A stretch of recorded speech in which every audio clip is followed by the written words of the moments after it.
فائدہ اور ان کی بہتری ہے۔ اور اسلام میں چونکہ نظام چلانے کا اللہ کے رسول صلی اللہ علیہ وسلم نے آغاز فرمایا، مملکت کا نظام، حکومت کا نظام، ایک ملک کا نظام۔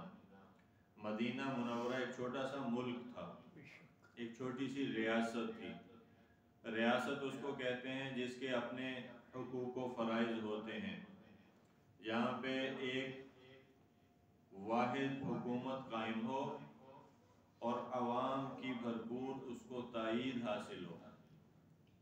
تو صحابہ سارے کے سارے حضور پر جان دینے والے، اور مدینہ منورہ ایسا پیارا چھوٹا سا ایک ملک تھا جو اسلام کے نام پر لیا گیا۔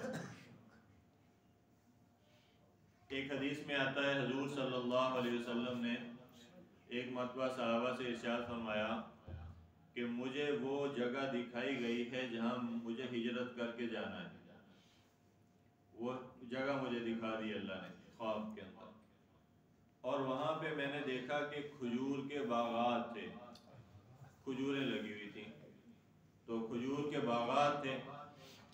تو اس سے حضور صلی اللہ علیہ وسلم نے طائف کی طرف کا کوئی علاقہ مراد لیا۔ آپ نے فرمایا کہ میرا خیال تھا کہ ادھر کوئی علاقہ ہے، اس کا نام لیا، فرمایا کہ میرا خیال تھا کہ ادھر ہے، لیکن پھر مجھے بتایا گیا کہ آپ کی جو جائے ہجرت ہے، جہاں پہ آپ نے ہجرت کر کے پہنچنا ہے، وہ مدینہ ہے۔ مدینہ کو ساتھ منورہ، روشن، حضور کے جاتے ہی روشن ہو گیا۔ اس کا پرانا نام جو تھا وہ یثرب تھا۔ یثرب کہتے ہیں بیماریوں کی آماجگاہ، جہاں پہ بیماریاں اکٹھی ہو جائیں، وبائیں اکٹھی ہو جائیں، کیونکہ وہاں پہ وبائیں بہت پھوٹتی تھیں۔ وبا اس بیماری کو کہتے ہیں جو ایک طرف سے چلے اور پھیل جائے۔ اسی لیے حضور اکرم صلی اللہ علیہ وسلم نے ایک حدیث میں آتا ہے کہ طاعون کی وبا جس علاقے میں پھیل جائے تم وہاں سے نہ نکلنا، کیونکہ اس کے اندر اگر تم وبا کے اندر اللہ کو پیارے ہوگے تو شہادت کا رتبہ اللہ عطا کرتے ہیں۔ مدینہ منورہ وہ مبارک جگہ ہے جہاں پہ جب آپ تشریف لائے تو ایک وبا پھیل گئی۔ وبا کس چیز کی پھیلی؟ آنکھیں سرخ ہونے لگی، آنکھیں سرخ ہو جاتی تھیں، ان میں سے پانی رسنے لگتا تھا، اور یہ امراض چشم جو تھے وہ عام ہو گئے، صحابہ کے اندر بھی پھیل گئی۔ تو اس کے بعد حضور صلی اللہ علیہ وسلم نے دعا فرمائی، اللہ سے دعا فرمائی کہ اے اللہ اس کا جو رخ ہے نا حجفہ کی طرف ایک علاقہ ہے اس کی طرف پھیر دے، ادھر سے اس کو نکال دے۔ ہمارے حضرت مولانا پیر عزیز الرحمن ہزاروی صاحب نور اللہ مرکزہ، ان کو جگہ ملی اسلام آباد کے ایک سائٹ پہ، تو انہوں نے اس کا نام بستی انوار مدینہ رکھا۔ وہاں پہ بہت بڑا ادارہ ہے حضرت کا، دارالعلوم زکریا کے نام سے، تو وہ اس ادارے کی بنیاد رکھی۔ اس طرح کے وہاں پہ کچھ بھی نہیں تھا، حضرت اپنی صف لے کے نا مصلی لے کے پہنچے، وہاں پہ جا کے نفل پڑھے۔ یہ سنت ہے، صحابہ کی سنت ہے کہ جو بنجر جگہ ملے وہاں پہ جا کے مصلی بچھا کے اللہ کو سجدہ کرو۔ وضو فرمایا، سجدہ کیا، اللہ سے دعا مانگی، لوگ بھاگے بھاگے آئے، بلکہ اس جگہ پہ کوئی چیز بچھائی بھی نہیں، تو بھاگے بھاگے آئے لوگ اکٹھے ہو گئے۔ انہوں نے کہا حضرت یہ صف لیں، یہ مصلی ہماری طرف سے لیں۔ وہ اس طرح اس کا آغاز ہوا، وہ ملتے گئے، آج وہاں پہ بہت بڑی عمارت قائم ہے۔ تو 24 گھنٹے الحمدللہ اعمال سے آباد ہے، لا الہ الا اللہ کی صدائیں وہاں پہ گونج رہی ہیں، اور دنیا بھر سے وہاں پہ علماء صلحاء آ جا رہے ہیں۔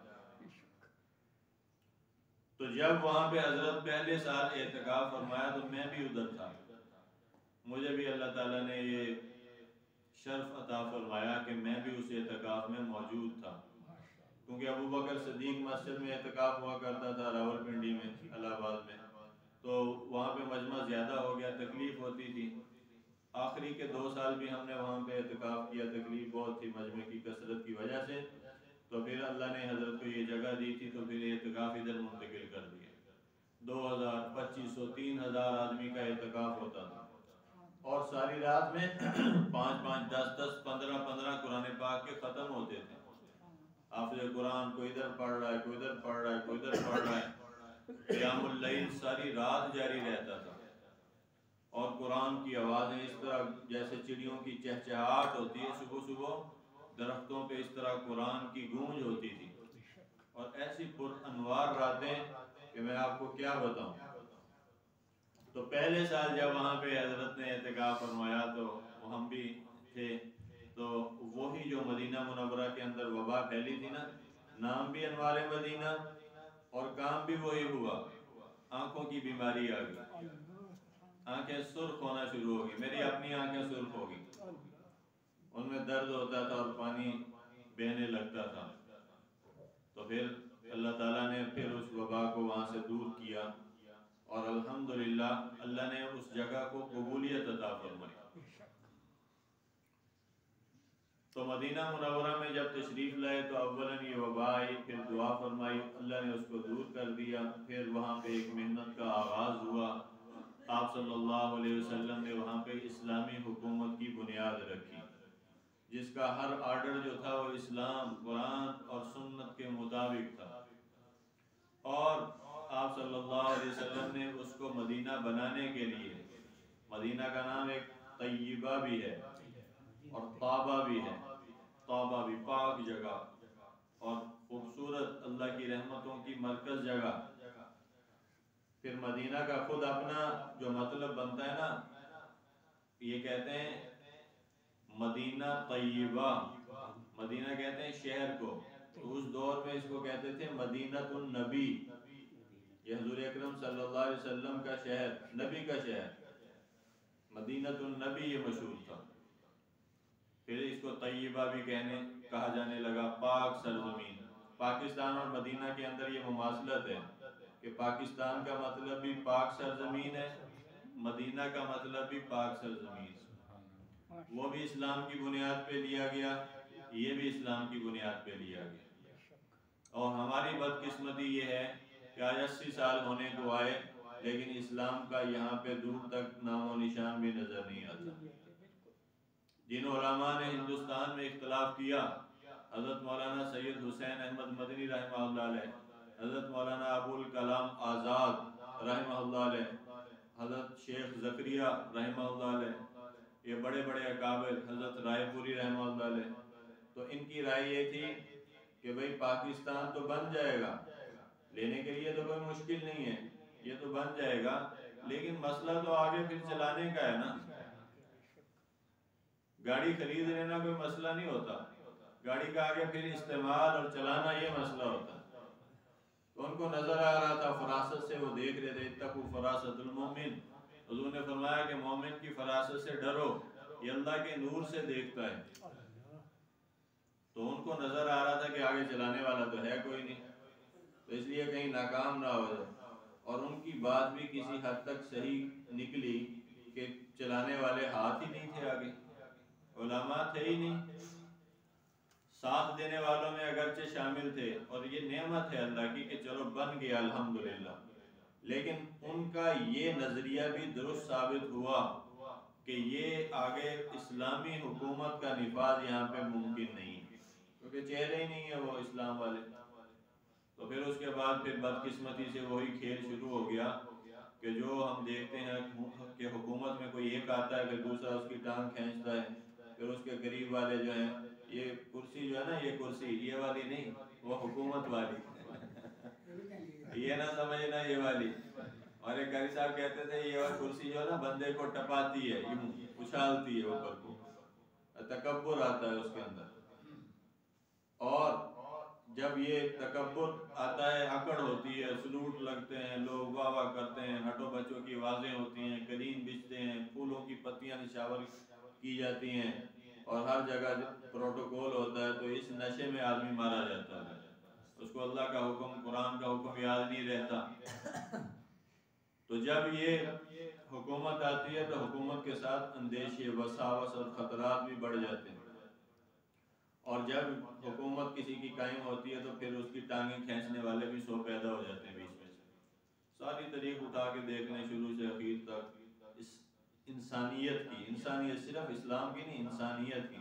جو بھی بادشاہ بنے ہیں ان کو نہ کوئی چاہتا سی لتھے تھے میں بن جاؤں، یہ اترے اور میں بن جاؤں، اس کو اتارو اور کسی طرح مجھے بناؤ.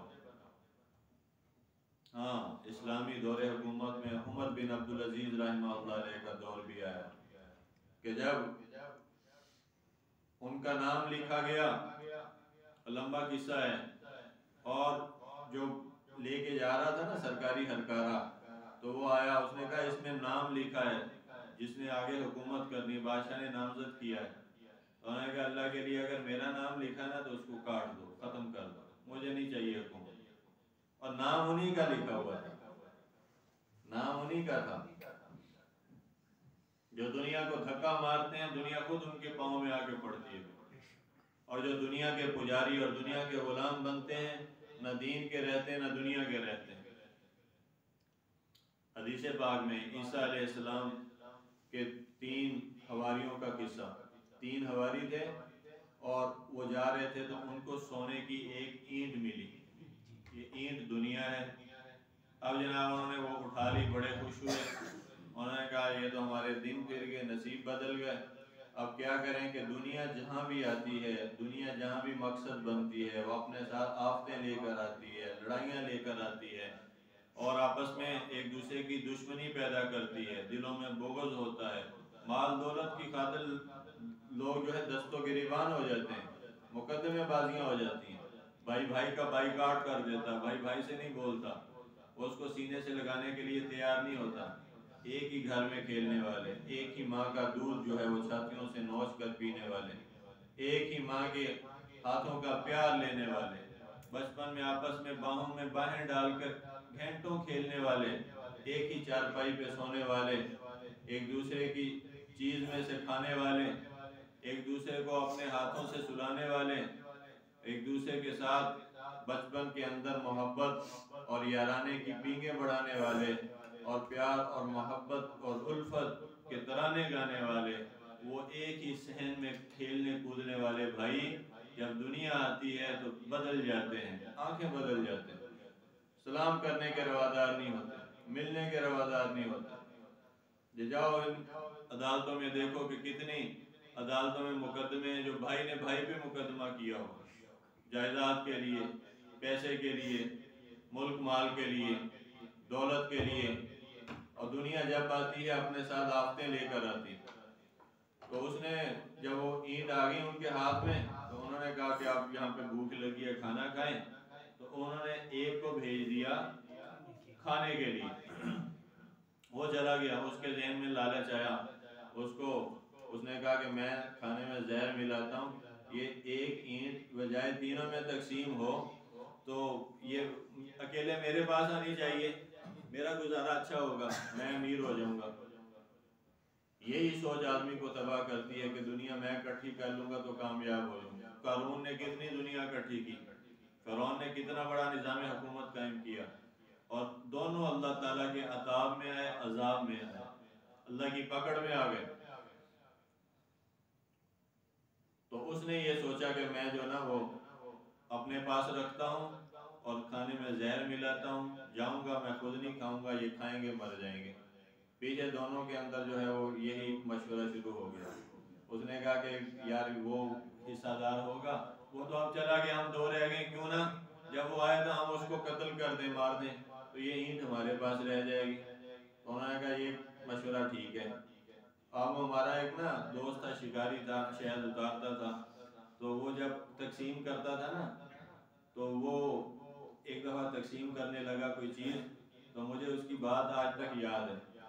اس نے کہا قاری صاحب اس نے صحیح تقسیم کیا، مجھے بھی میرا حصہ پورا دیا. کہتا جب آدمی کو اللہ کوئی تحفہ دے نا تو آدمی بگیاڑ نہ بن جائے، بھیڑیا نہ بن جائے کہ اکیلا میں نے کڑپ کڑپ کر کے میں نے کھانا ہے، تو اس کو تقسیم کرے، حقدار کو اس کا حق دے. کہ کتنے لوگ ہیں بہنوں کا حصہ نہیں دیتے، بغیرت ہیں، وہ سرے کے بغیرت ہیں، جو بہنوں کا حصہ کھا کے بیٹھے ہیں نا تو اصل اوریجنل بے غیرت کسی نے دیکھنا ہونا تو ان لوگوں کو دیکھے جو بہنوں کا حصہ شریعت کی روح سے جو اللہ نے ان کو دیا ہے وہ ان کا چھین کے بیٹھے ہوتے ہیں، اور ان کو جہیز دے کے تو دو چار چیزیں بنا کے وہ کہتے ہیں ہم نے حق ادا کر دیا۔ حق ادا کوئی نہیں کیا، حق تو کھا کے بیٹھا ہو جائیداد میں، ماں باپ کی وراثت میں حق تو نے کھا لیا، تو ظالم ہے۔ قیامت والے دن یہ حصہ تیرے سے اللہ نکالے گا، اور دنیا میں نکل جاتے ہیں، یہ حرام کھا رہے ہیں۔ بہنوں کا حصہ جو کھاتا ہے نا، اس سے بڑا بے غیرت میرے خیال میں تو دنیا میں کوئی نہیں ہوگا۔ تو بہنوں کو حصہ دو، نہیں دیتے وراثت میں سے، یہ شریعت کا حکم ہے۔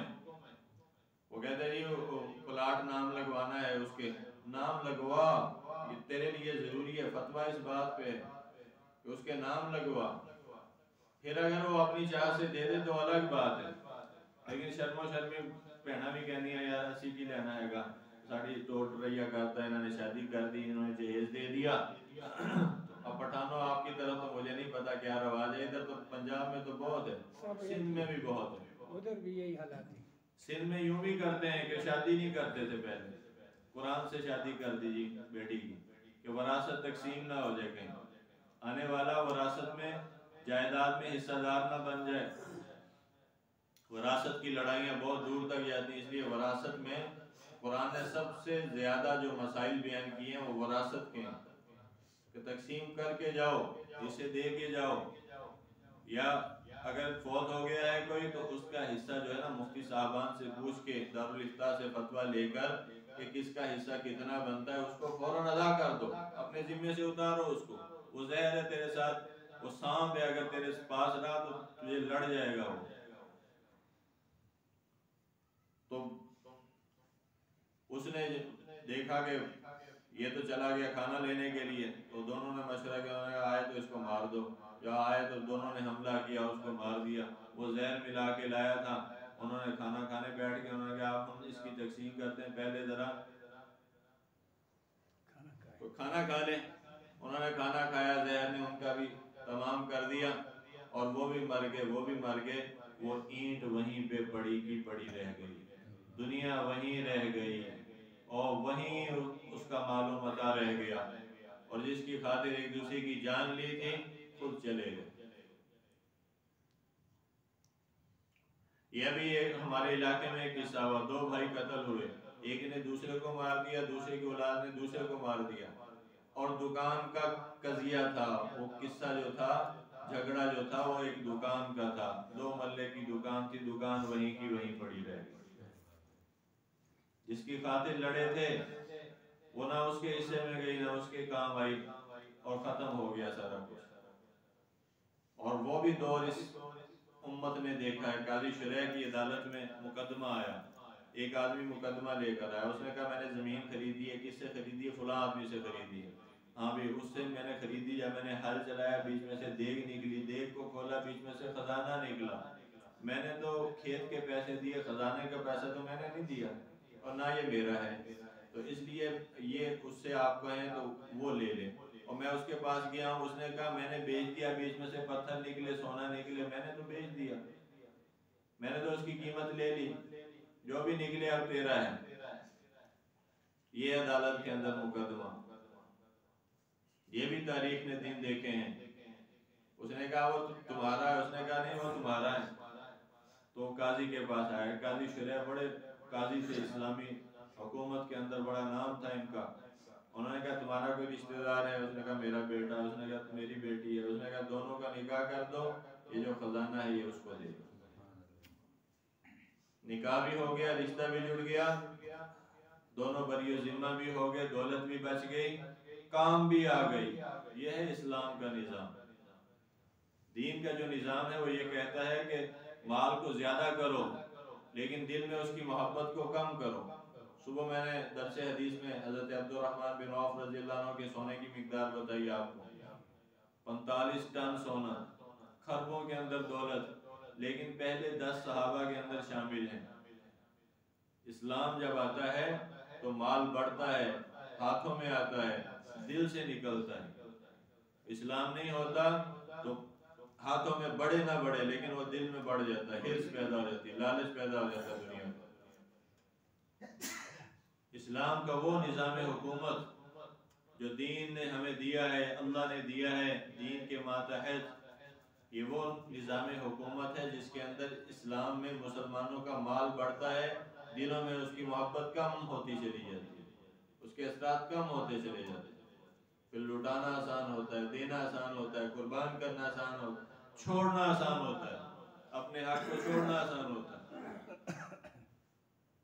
حدیث پاک حضور نے فرمایا میں اس آدمی کے لیے جنت کے درمیان محل اللہ سے لے کر دینے کا وعدہ کرتا ہوں جو حق پہ ہوتے ہوئے جھگڑا چھوڑ دے۔ حق اس کا تھا لیکن اس نے جھگڑا چھوڑ دیا۔ یہ دولمبا میں آپ کے جو امیر ہوتے تھے نا بھائی رئیس صاحب، یہاں ان کے مکان کا جھگڑا ہو گیا تو وہ حق پہ تھے اور وہ مکان تھا بھی ان کا، لیکن انہوں نے دے دیا، یہ کل کی بات ہے، چھوڑ دیا انہوں نے جھگڑا، انہوں نے کہا لے جا تم، کتنے دن چلاؤ گے اس کو، کتنے دن استعمال کرو گے؟ انہوں نے کہا میں ساتھی آئے سمجھانے کے لیے، اس نے کہا اگر میں جھگڑا کروں گا نا، یہ جھگڑا بڑھ گیا تو تبلیغ ذلیل ہو جائے گی۔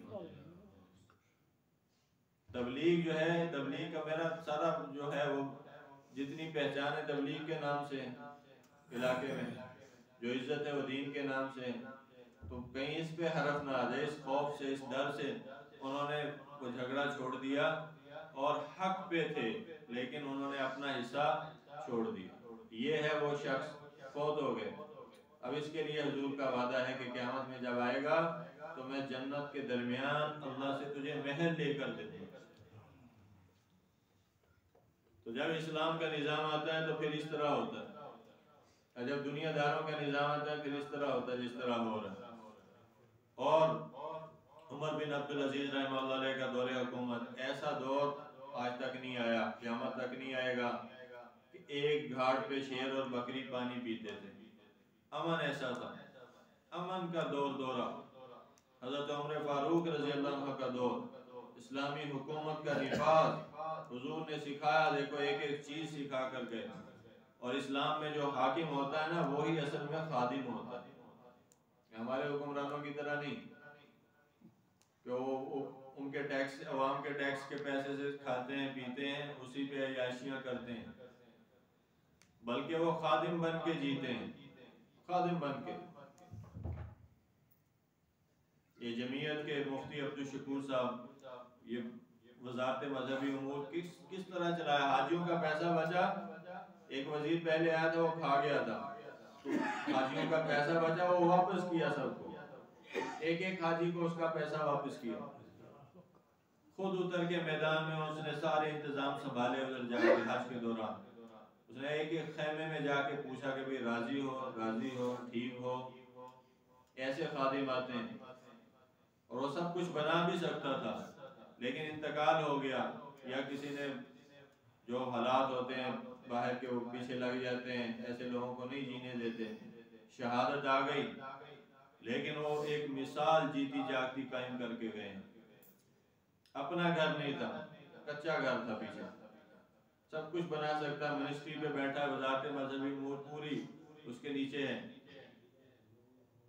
یہ شہباز شریف نے اس کو کہا کہ بھئی ہم نے جو نا اپنی تنخواہیں جمع کروانی ہے قومی امداد کے لیے، تو انہوں نے آگے سے کہا، انہوں نے کہا اس کے بغیر میرا گزارا نہیں ہے اور میرا کوئی کاروبار نہیں ہے،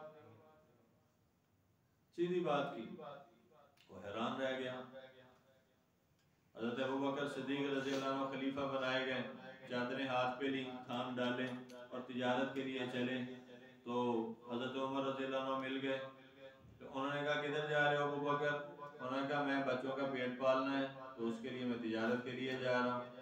انہوں نے کہا تمہیں تو خلیفہ بنایا ہے، تم تو خلیفہ ہو مسلمانوں کے، امام المسلمین ہو، تو تم اگر تجارت میں جاؤ گے تو مسلمانوں کے امور کا حرج ہوگا، حکومت کا حرج ہوگا، حکومت کون چلائے گا؟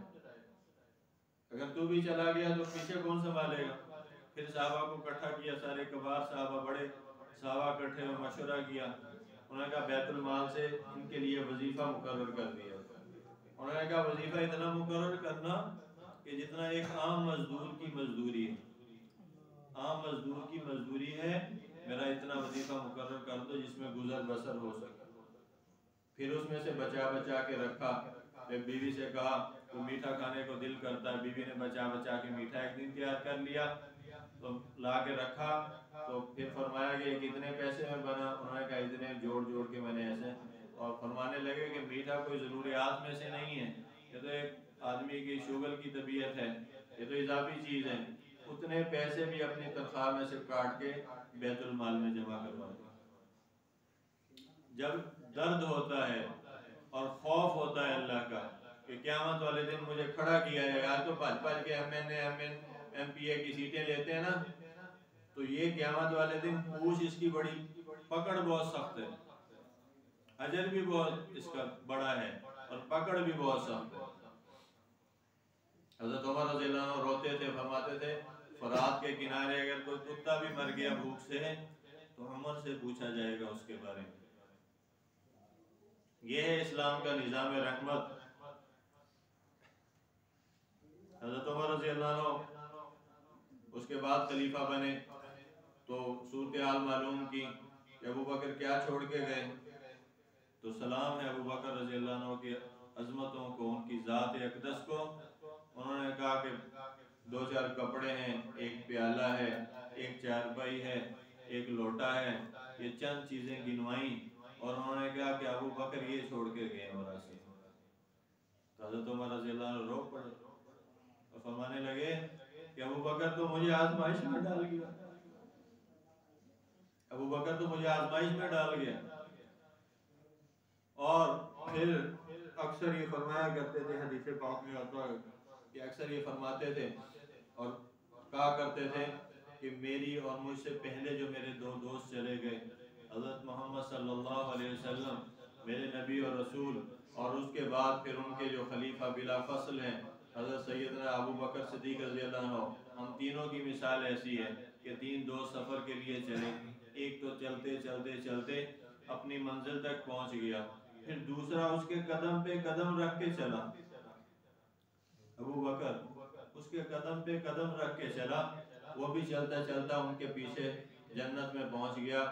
اور فرماتے تھے کہ اب تیسرے کی باری ہے، اب تیسرے کی باری ہے، اگر یہ بھی ان کے قدم پہ قدم رکھ کے چلے گا، ان کے پیچھے جائے گا تو ان تک پہنچے گا، ورنہ یہ بچھڑ جائے گا۔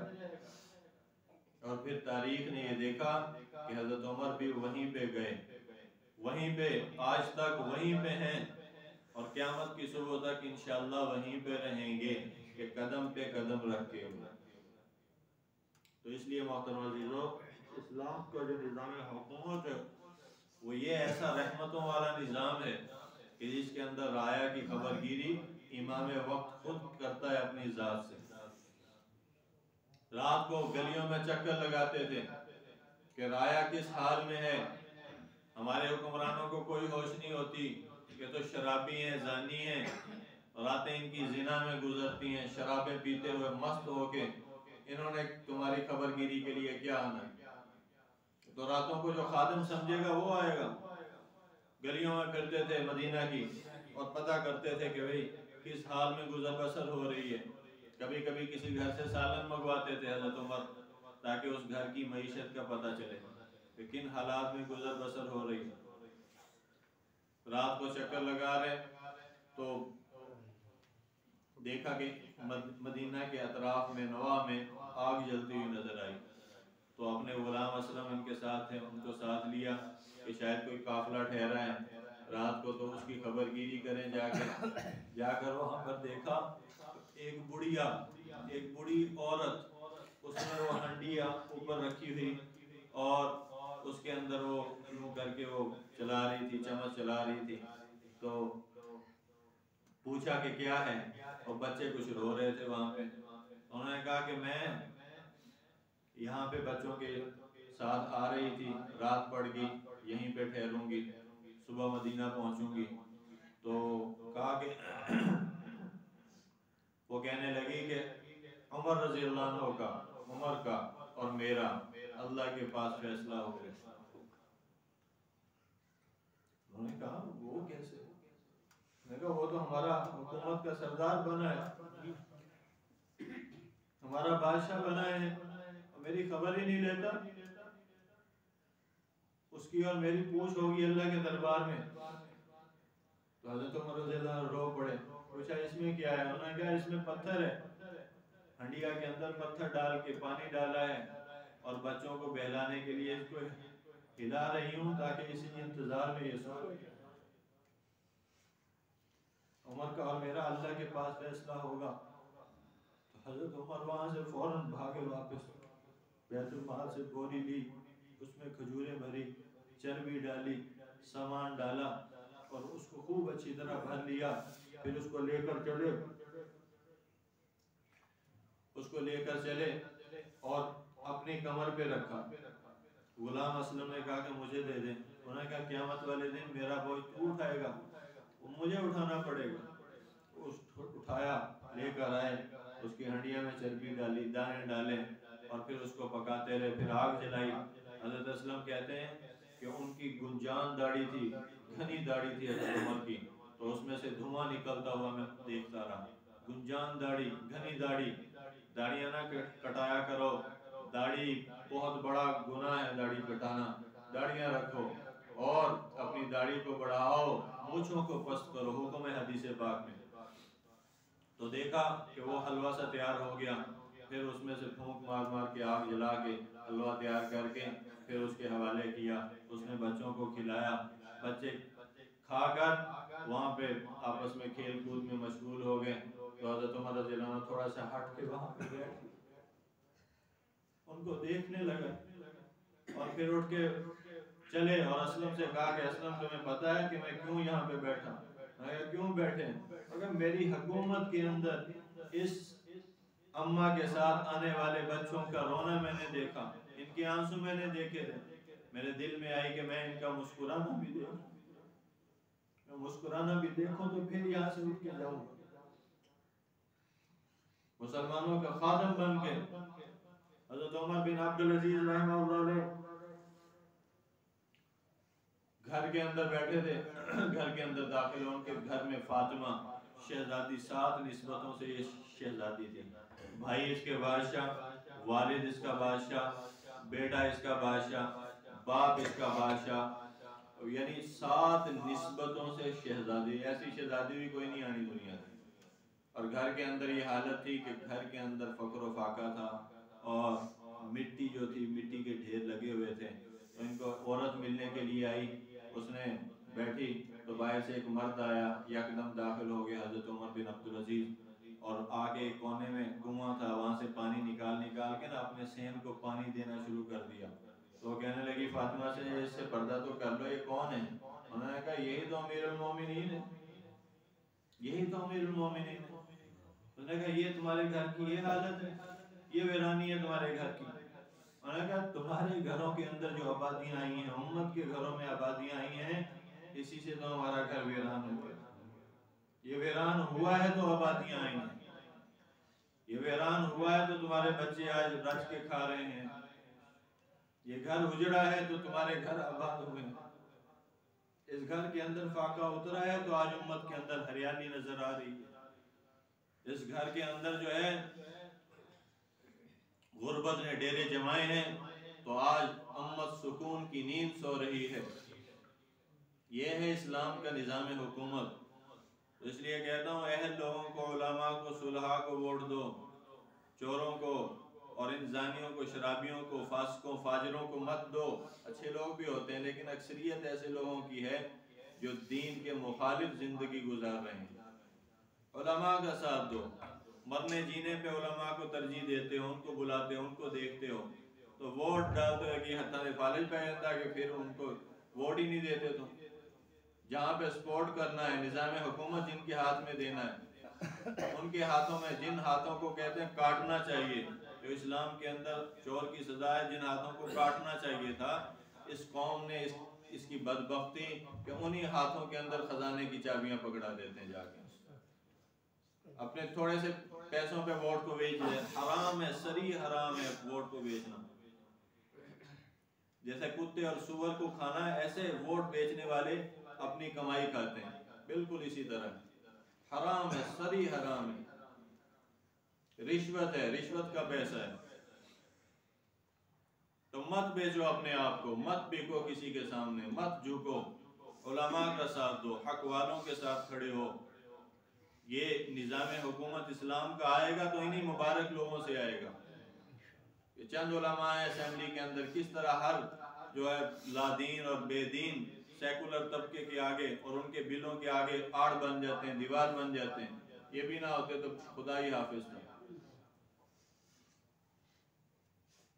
تو اس لیے محترم عزیزوں، یہ امانت ہے، ووٹ جو ہے یہ امانت ہے، اس کی شرعی حیثیت یہ ہے، یہ امانت ہے۔ امانت کو حقدار کے حق میں دیا جائے گا تو امانت پوری لوٹائی جائے گی، ورنہ وہ کوئی نہیں ہوتی امانت، اس کے اندر ہم خیانت کے مرتکب ہو جاتے ہیں۔ بعض لوگوں کو یہ دھوکہ ہوتا ہے کہ ہم ووٹ نہیں دیں گے جی، یہ نظام میں کیا رکھا ہے، یہ تو باطل کا نظام ہے۔ یہ بات ٹھیک ہے کہ اگرچہ سیاست میں زیادہ لوگوں کی اکثریت 90% غلط ہو گئے، لیکن اس کا یہ مطلب نہیں کہ آپ امانت دیتے وقت اپنی جو ہے وہ امانت چھپا لو، گواہی کو چھپا لو۔ یہ گناہ کا کام ہے اس طرح کرنا۔ حق والا اگر کوئی کھڑا ہے، اس کو حقدار سمجھتے ہو، صحیح اہل دیانتدار سمجھتے ہو، دیندار سمجھتے ہو، تو اس کو ووٹ لازم دو اس کو۔ یہ نہیں ہے کہ اپنا ووٹ چھپا کے بیٹھ جاؤ، پھر جو ظلم ہوتا ہے اس کے اندر آپ بھی شریک ہوتے ہیں۔ یہ جب باری تھی اہل لوگوں کو منتخب کرنے کی تو نااہلوں کو کیوں لے کر آئے تھے؟ پھر ان کو کیوں ووٹ جا کے ڈالا تھا؟ مفتی تقی عثمانی صاحب کا پورا فتویٰ ہے اس پہ، 5 صفحات پہ، بہت جامع اور مانع اور بہترین۔ مگر یہ گواہی ضرور دینا ہے اور اہل لوگوں کو دینا ہے، اور علماء صلحاء کو دو جو حقدار ہیں، ان کو دو گے انشاءاللہ عند اللہ سرخرو ہو جاؤ گے، ماجور ہو جاؤ گے، کہ اللہ کے ہاں سے اجر بھی ملے گا، اور حق والوں کا ساتھ دینے پہ قیامت والے دن حشر بھی نہیں کہ علماء کے ساتھ اٹھائے جاؤ گے۔ اور اگر فاسق و فاجروں کے ہاتھ میں دو گے تو ان کے ظلم و ستم میں برابر کے حصہ دار بھی بنو گے، اور کل قیامت والے دن اللہ کے ہاں سے پکڑ بھی ہوگی، اور دنیا میں امانت داری کے بجائے خیانت کرنے کا گناہ بھی آپ کو ملے گا۔ تو اس لیے اہل لوگوں کو منتخب کرنا ہے، علماء کا ساتھ دینا ہے، اور حق والوں کو جو ہے وہ اپنا ووٹ تھمانا ہے۔ علماء صلحاء سے کھڑے ہوں، ان کے ساتھ کھڑے ہو جاؤ، تو انشاءاللہ یہ آپ کا یہی اصل تبدیلی ہے۔ جب یہ قوم جاگے گی، جب اس پہ آئے گی، تو انشاءاللہ یہی اصل تبدیلی ہے کہ علماء کا ساتھ دے گی تو اسلام اللہ نے اوپر سے نافذ نہیں کرنا، یہ علماء کے ہاتھوں سے ہی نافذ ہونا۔ اسلام کے قوانین، اسلام کا جو نظام ہے یہ ایسے ہی آئے گا۔ ایک میں نے وہ جماعت کا منشور پڑھا، بہت اچھا، اسلامی جماعت کا، تو انہوں نے لکھا کہ ہم ٹیکس سارے ختم کر دیں گے، ہم زکوٰۃ کا نظام نافذ کر دیں گے۔ چلو جی، سارے کام ختم ہو گئے، ٹیکسز سارے ختم، زکوٰۃ لاگو ہو جائے گی، حکومت زکوٰۃ لے گی ہر ایک سے، اس کا دینی فریضہ بھی ہے، اجر بھی ملے گا، اللہ کی رحمت بھی متوجہ ہوگی، مال بھی پاک ہو جائیں گے۔ اور ٹیکس لائی جاؤ، ٹیکس لائی جاؤ، ٹیکس لائی جاؤ، زکوٰۃ کا نظام کیوں نہیں پورا کرتے؟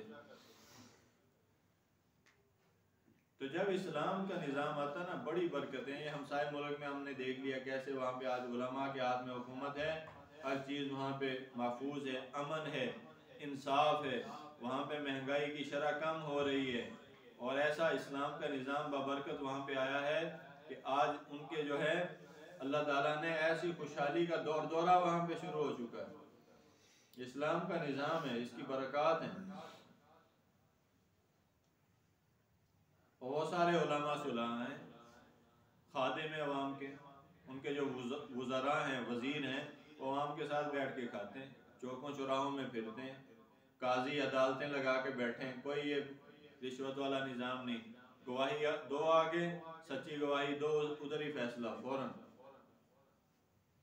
اسلام کی سزائیں ادھر عام کرو، چور کے ہاتھ کاٹو، ڈاکو کو ٹانگو وہاں پہ پھانسی دے کے، میں دیکھتا ہوں کہ دوسرے دن کون یہاں پہ کس کی جرت ہوتی ہے کہ چوری کرے۔ ان ہوندا قتل کروائی جانے، ہوندا قتل کروا، ہزاروں نہیں لاکھوں ہو گئے اور روزانہ کی بنیاد پہ ہو رہے ہیں، چھوٹے چھوٹے بچیوں کے ریپ ہو رہے ہیں، چھوٹے چھوٹے بچوں کے جنسی زیادتی کے کیس بن رہے ہیں، بچوں کے بن رہے ہیں، وہ ٹس سے مس ہونے کے لیے تیار نہیں کہ اس کے لیے پاکستان بنا تھا۔ اور اسلام کا نظام آئے گا، اسلامی سزاؤں کا نفاذ ہوگا، پھر دیکھنا کوئی ویسے کو کر کے تو دکھائے منہ کالا اس طرح، کو کسی کی عزت پہ ہاتھ تو ڈال کے دکھائے پھر۔ یہ اسلام یہاں پہ آیا بھی اسی لیے، مسلمانوں کا قافلہ تھا وہاں سے، اور راجہ داہر جس کی حکومت تھی سندھ پہ، اس نے لوٹا اور مسلمان بیٹیوں کو قید کر دیا۔ اس میں سے ایک بیٹی نے وہاں سے پکارا، وہ آواز گئی اس کی خلیفہ وقت مدینہ منورہ میں، اور خلیفہ بے چین ہو کے اپنے تخت سے اٹھ کھڑا ہوا۔ اس نے کہا جب تک میں بدلہ نہ لے لوں، اپنی اس بہن کی پکار پہ پہنچ نہ جاؤں اس کی عزت کی تحفظ کے لیے، میں چین کی نیند سو نہیں سکتا۔ محمد بن قاسم کو اٹھایا، 17 سال کا یہ نوجوان خوبرو، اور اس مجاہد کو اس نے اپنا پورا لشکر دے کے روانہ کیا کہ جاؤ فریاد رسی کرو، وہاں پہ مسلمان امت میں سے ایک بہن نے ہمیں پکارا ہے اپنی عزت کے تحفظ کے لیے۔ اور وہاں سے چلا دیبل جو کراچی کے سالوں پہ پہنچا، یہاں سے میں ان پہاڑیوں سے ہو کر آیا جہاں پہ یہ جنگ ہوئی تھی، راجہ داہر کو شکست دی اس اکیلے نے آ کر اللہ کی مدد کے ساتھ، اور اسلام کو پھیلاتا ہوا وہ نظام قائم کرتا ہوا ملتان تک پہنچا ہے۔ یہ آپ کے مدینہ الاولیاء جس کو کہتے ہیں ملتان تک اسلام کی روشن کرنوں کو پہنچانے کے لیے محمد بن قاسم کو اللہ نے ذریعہ بنایا۔ اور پیچھے ایک بیٹی کی پکار تھی، امت جب متحد تھی، امت جب اپنے کام پہ تھی، حکمران جب اپنے آپ کو خادم اور عوام کا محافظ سمجھتے تھے اور عوام کو اپنے تحفظ کا ان سے یقین ہوتا تھا، اس وقت امت کے اندر یہ مناظر عام تھے۔ یہ ایک واقعہ نہیں، ہزاروں واقعات اس پہ شاہد ہیں۔ اور جب سے یہ چیز ختم ہوئی، علماء کو پیچھے کر دیا گیا، چھوٹی چھوٹی امامتوں پہ مدارس پہ ان کو لگا دیا، اور علماء بھی اسی پہ اکتفا کر کے بیٹھ گئے۔ میں کہتا ہوں جو مدارس میں بخاری پڑھا رہے ہیں، اللہ کی قسم یہ بھی دین کا کام ہے، اور سیاست کے میدان میں جو ان فاسقوں کا مقابلہ کر رہے ہیں، یہ اس سے بڑا کام ہے آج کے دن میں۔ آج کے ماحول میں یہ بڑا مجاہدہ ہے، کیونکہ وہاں پہ بخاری 100 سال بھی پڑھا تجھے کوئی نہیں چھیڑے گا، کوئی کچھ نہیں کہے گا۔ جب باطل کے نظام سے ٹکر لے گا آ کر، پھر سارے کھڑے ہو جائیں گے کہ مولوی نو کی پہ گئی سیاست، مولوی کہڑے میدان طور پہ آ کہ بات تھوڑے واسطے ہی ہے، چوران ڈاکوؤں واسطے ہی ہے سارا کچھ، مولوی کے لیے نہیں ہے۔ اسلام کا نظام آتا ہی علماء کے ہاتھ سے ہے۔ ہر جگہ جب علماء کے اعتماد کرتے ہیں، اس میدان میں بھی کرو اور ان کو موقع دو، آگے لاؤ، انشاءاللہ دنیا اور آخرت کے اندر جو اللہ تعالیٰ کی مدد نصرت آپ کے ساتھ ہوگی۔ اللہ ہم سب کو اس پیغام پہ عمل کرنے کی توفیق دے۔ وآخر دعوانا ان الحمدللہ رب العالمین۔ سنتیں ادا فرمائیں۔